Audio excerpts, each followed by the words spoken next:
Green. Darling ko naman.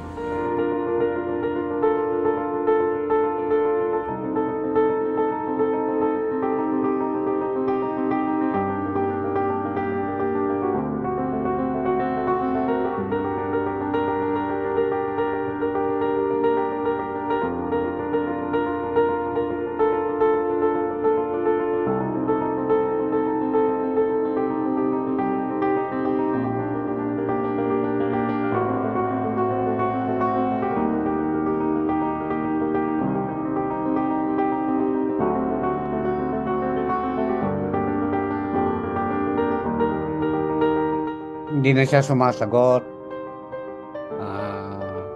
Tumatangaw na lang siya. Alam niya nga ako yung nagsasalita.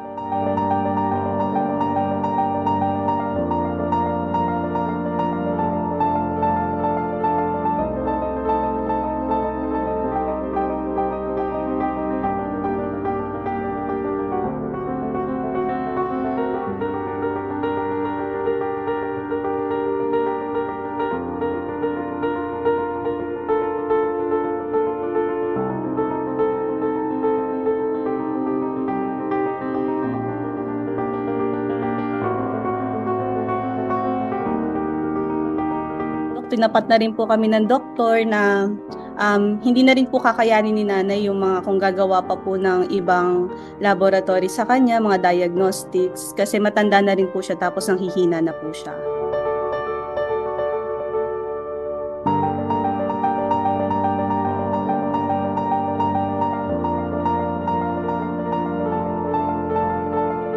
Naawa na ako sa kanya.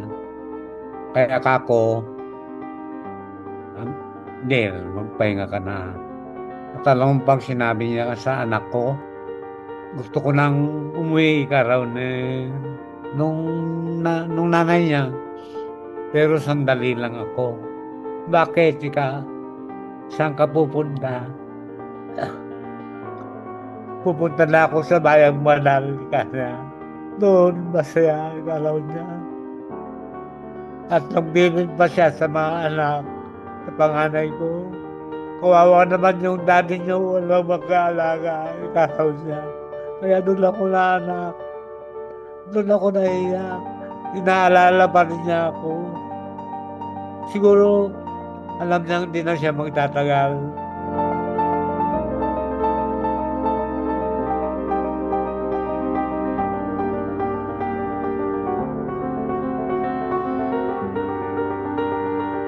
Malungkot pagka nag-iisa kang kumakain, namimiss ko siya.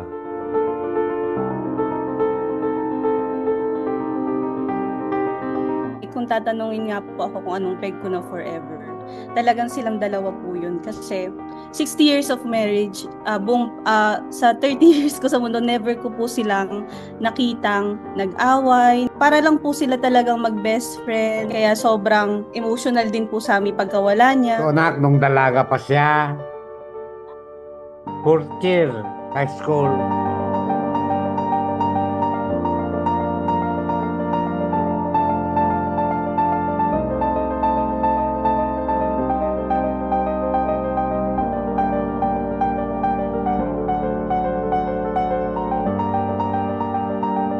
Kung ano man ang tampo niya, pasensya ka na kako.